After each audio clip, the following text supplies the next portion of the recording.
안녕하세요. 어린이 여러분 모두 다 잘 지냈죠? 오늘은 종려주일입니다.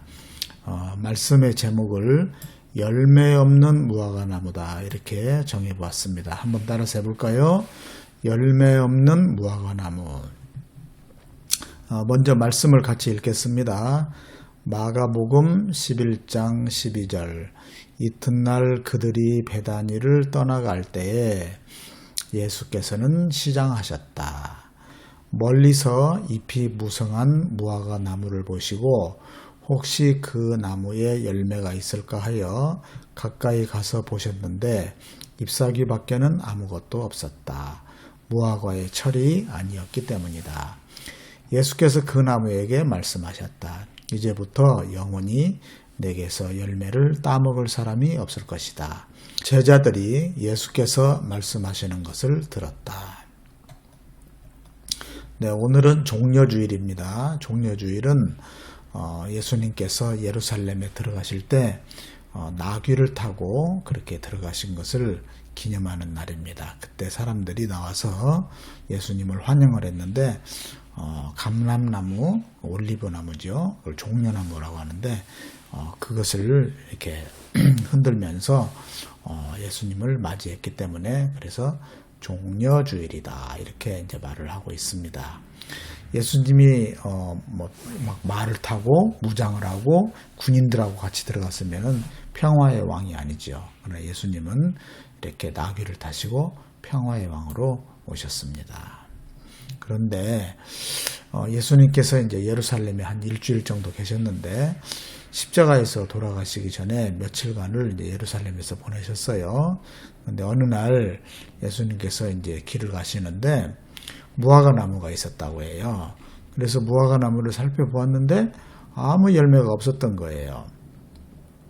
근데 우리 어린이 여러분 질문이 하나 있을 겁니다. 오늘 말씀에 보면은 무화과 철이 아닌데 열매를 찾으셨다고 하잖아요. 그러니까 이상하지 않습니까? 이것은 무화과는 봄과 가을에 2번 열매를 맺는다고 해요. 근데 봄에 맺는 열매는 작고 좀 맛이 없어요. 그래서 이것은 배고픈 나그네들이 따먹었다고 하네요. 그래서 예수님은 이제 예루살렘에서 배고픈 나그네가 된 거예요. 그래서 그 무화과를 보았는데 이파리만 무성하고 아무 열매가 없었던 것이죠. 그런 그 무화과의 모습은, 무화과나무의 모습은 마치 예루살렘, 이스라엘과 같은 그런 모습이었어요. 무화과나무는 이스라엘을 상징하는 그런 나무입니다. 그런데 이스라엘 사람들은 하나님을 믿는다고는 하지만 하나님의 말씀대로 살지 않았어요. 그래서 이파리만 무성한 거예요. 하나님 믿는다는 이파리만 무성하지 실제로 하나님 말씀대로 살지 않는 거예요. 그러니까 열매가 없는 것이죠. 그래서 예수님은 그들에게 경고하신 것입니다. 자, 이런 말씀이 있어요. 율법학자들과 바리새파 사람들아, 이거는 이스라엘 사람들의 지도자들을 말하는 거예요. 위선자들아, 이거 위선자라고 말하고 있어요. 위선자. 너희에게 화가 있다. 너희는 박하와 회향과 근처에 11조는 드리면서 정의와 자비와 신의와 같은 율법의 더 중요한 요소들은 버렸다. 그것들도 소홀히지 않아야 했지만 이것들도 마땅히 행해야 했다. 그러니까 율법의 가장 중요한 것은 정의를 행하고 자비를 행하고 신의를 지키고 이런 것을 해야 되는 거예요. 그런데 이러한 중요한 것들은 다 버려버리고 이렇게 이상하게 율법을 지켰던 거예요. 그래서 예수님께서는 그 사람들을 향해서 위선자들이다 이렇게 막 책망을 하셨어요. 이렇게 이스라엘의 모습은 그 위선자의 그런 모습이었습니다. 자, 여러분 지금 이 그림을 보면 국무총리 후보자 해가지고 국무총리 후보자에 관한 인사청문회 이렇게 되어 있네요. 우리나라에는 청문회라고 하는 그런 제도가 있어요. 청문회는 청은 듣는다 이 말이에요. 듣고 문답한다 이런 뜻이겠죠. 그런데 이렇게 국무총리라든지 장관같이 그렇게 높은 분들을 임명할 때 청문회를 하는 거예요. 청문회를 해가지고 거짓말이 있는지 뭔가 잘못이 있는지 이런 것들을 살펴보는 거예요. 그런데 그 본인들한테 이런 일이 있습니까 하고 물으면은 뭐 아니라고 막 거짓말하는 사람도 있고 또 뭐 서류 같은 걸 낼 때도 막 거짓말로 내는 사람도 있고 아주 그냥 이상한 일들이 다 있어요. 그래서 청문회를 해보니까 뭐 이런 사람들이 거짓말을 너무너무 많이 하는 거예요. 그래서 유선자들 있죠.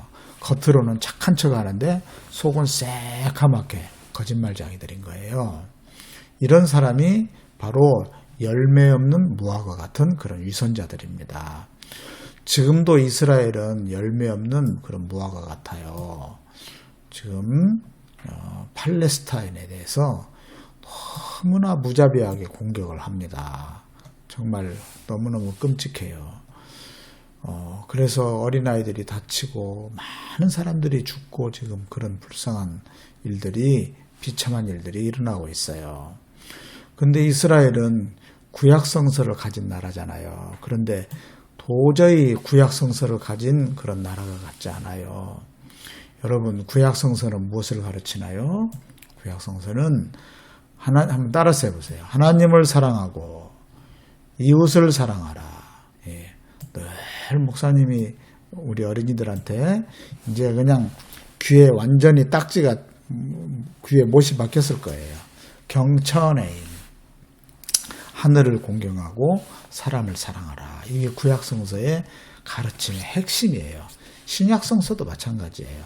근데 그런 성서를 가지고 있는 이스라엘이 경천애인과는 너무나 거리가 멀어요. 이스라엘은 정의, 평화, 사랑 이런 것과는 너무나 거리가 먼 거예요. 그래서 마치 열매 없는 무화과와 똑같은 겁니다. 열매 없는 무화과 나무가 저주를 받았듯이 저주를 받았어요. 그리고 말라버렸어요. 반드시 심판을 받게 될 겁니다. 하나님의 의로운 심판이 있을 거예요. 하여튼 우리는 열매 없는 무화과 같은 그런 사람이 돼서는 안 되겠죠? 위선자들, 거짓말하는 자들은 반드시 심판을 받게 됩니다. 우리는 정직하고 정의롭고 평화를 위하고 사랑을 하면서 그런 실천을 하는 그런 사람이 되어야 합니다. 그럼 어떻게 해야 할까요? 열매를 잘 맺으려면은 이렇게 나무이신 우리 가지가 나무에 잘 붙어 있어야 돼요. 열매를 잘 맺으려면 항상 나무이신 예수님과 함께 해야 하겠습니다. 자, 우리의 모습은 어떤가요? 여러분들은 예수님과 잘 붙어 있습니까? 하나님의 말씀대로 살려고 노력하고 기도하고 그렇습니까? 우리는 그렇게 살아야 됩니다. 그래야 이렇게 풍성한 열매를 맺을 수가 있습니다. 자, 이제 기도하겠습니다. 이 기도문을 같이 읽어요. 시작. 예수님, 열매 없는 무화과 나무를 심판하신 이야기를 통해서 우리가 좋은 열매를 맺어야 한다는 것을 배웠습니다. 항상 주님과 함께하여 좋은 열매를 맺는 나무가 되겠습니다. 예수님의 이름으로 기도했습니다. 아멘. 네, 우리 어린이 여러분 말씀 듣느라고 수고했습니다. 항상 주님의 말씀을 마음 가운데 깊이 새기고 살아갑시다.